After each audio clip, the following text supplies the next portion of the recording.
Hi, hello, welcome to Devon Monk's Works and Worlds, Monday Monk, maybe 41. I might have that right. Might be 40 or 42, but I think maybe 41.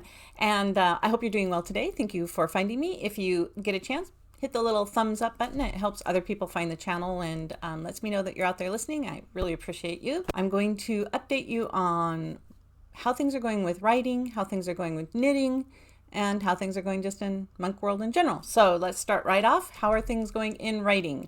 Good. They're going good, thank you. I am not quite done with the copy edits, or not the copy edits, the revision of Wayward Sky.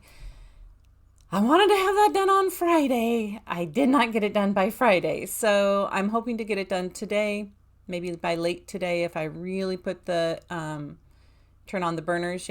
One thing that's kind of cool is a couple writing friends of mine, Eric Witchy and Nina Creaky Hoffman, put on these Zoom writing meetings so that at a certain time every day, a couple times in a row, they do what's called parallel play, which is everybody gets into a Zoom meeting, turns on their cameras, has a quick chat for 15 minutes, and then everybody stops chatting and goes on mute, and we write together for 45 minutes. And most people leave their cameras on.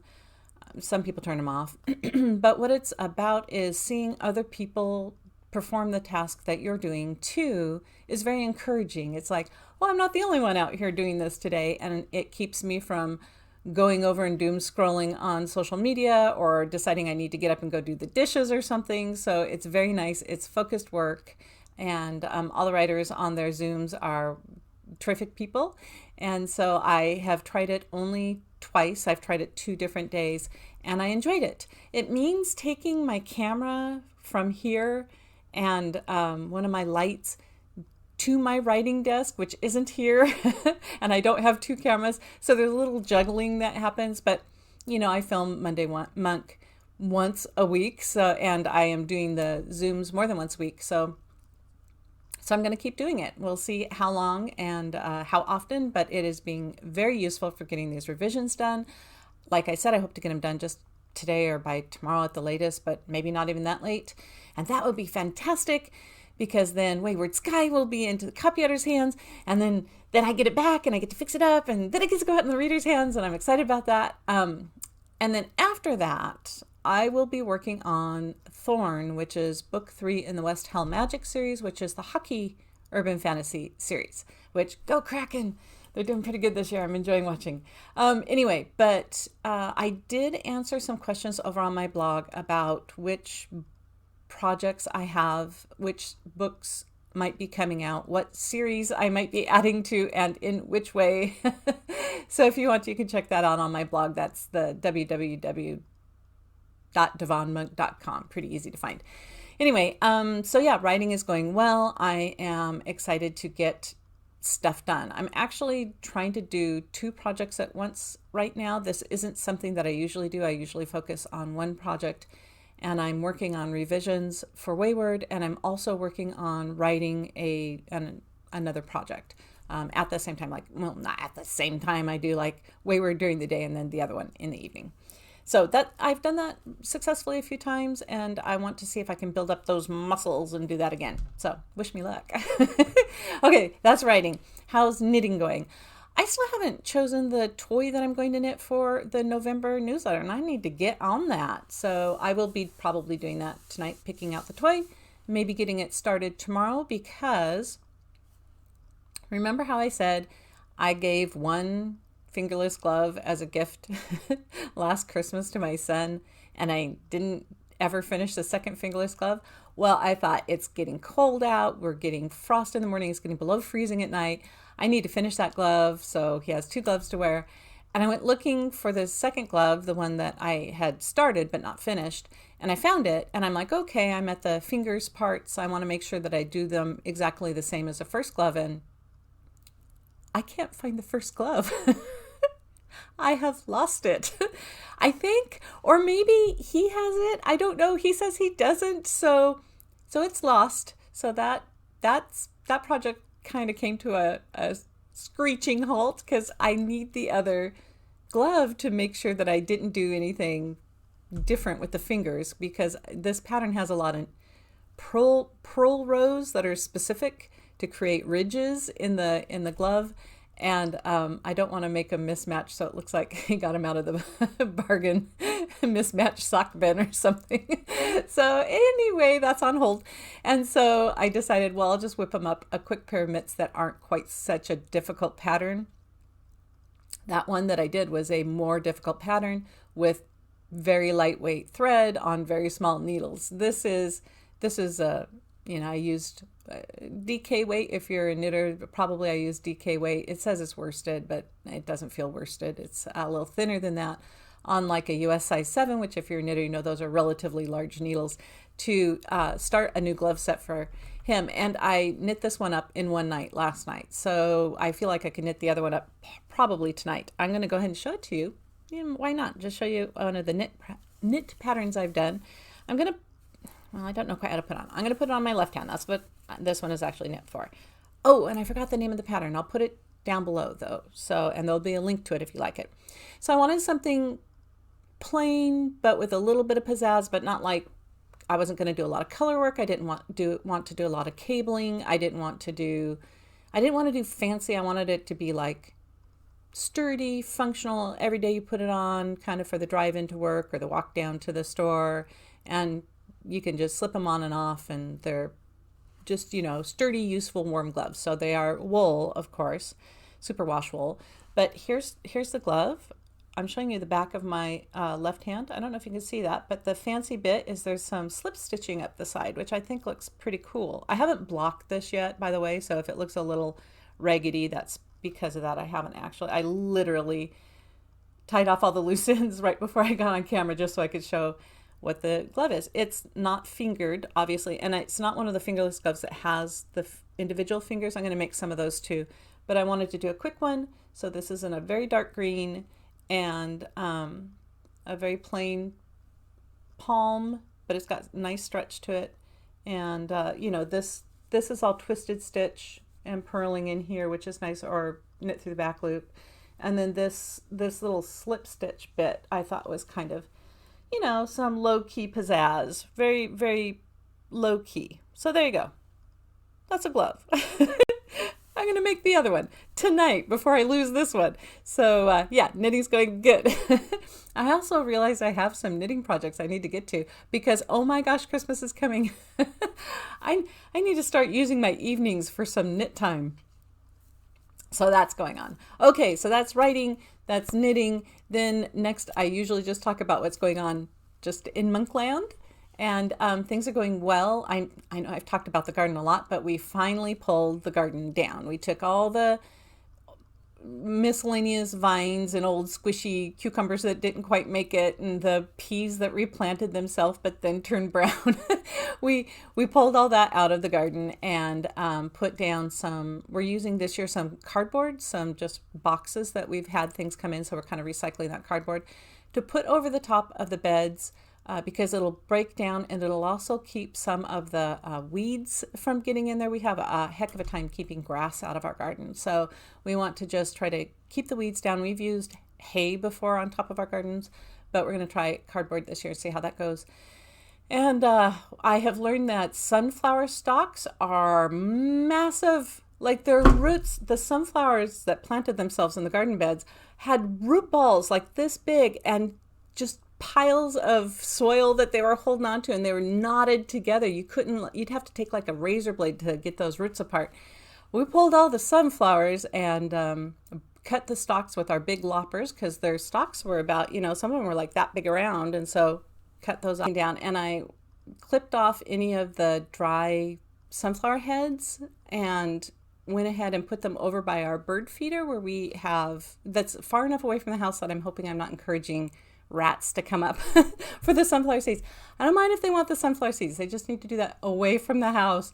And so we put them down by the bird feeder, which is, out a little further from the house. And we noticed, or my husband noticed, that the mourning doves were pecking around at the sunflower heads and having a good time getting the seeds out of them. So that's good. Okay. That's kind of what's going on in Monk World. We're getting ready for Thanksgiving. We're not doing the Black Friday shopping out and about. I've done that twice in my life, it was an experience that I enjoyed just for the people watching. That's a hoot. But I don't want to go out and elbow my way down the aisles. We'll see. Fred Meyer's around here has a sock sale where they just put all their socks on sale, and I don't know. I haven't gone to that for like 5 years, and they serve donuts, or they used to, free donuts and socks. That's a good time, right? Yeah, give me free donuts and socks, and I'm your Huckleberry. Okay, so that's it. That's about what's going on, and I have probably used up enough time, but I think I'm going to tell you one little embarrassing thing. Are you ready? I shouldn't share this.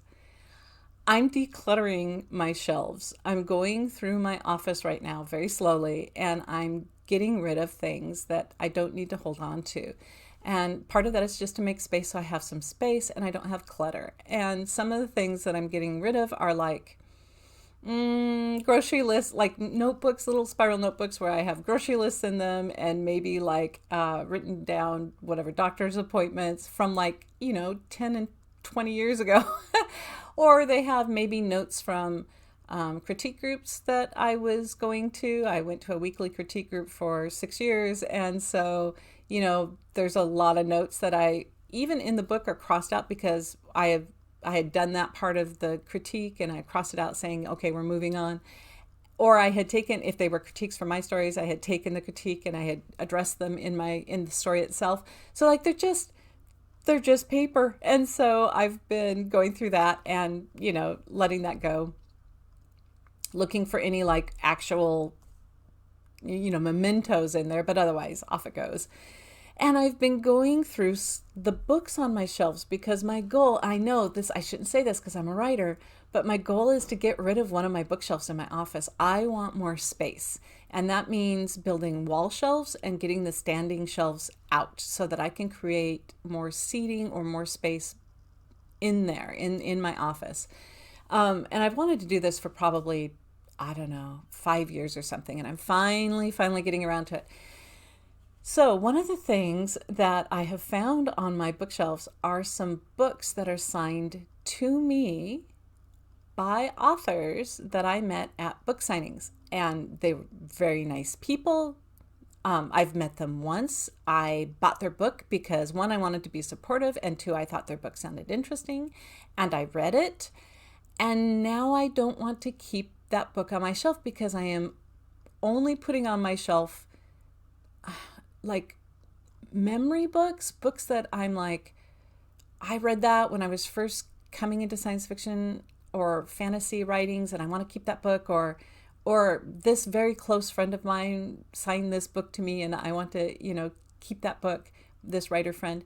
But like one-time writer folks, and I've already read the book, I'd rather pass that book on to somebody else, right, who can enjoy it. And if I want to reread it, I will buy it on as an ebook. And I know that sounds weird, but I prefer reading on ebooks now more than I do on paper.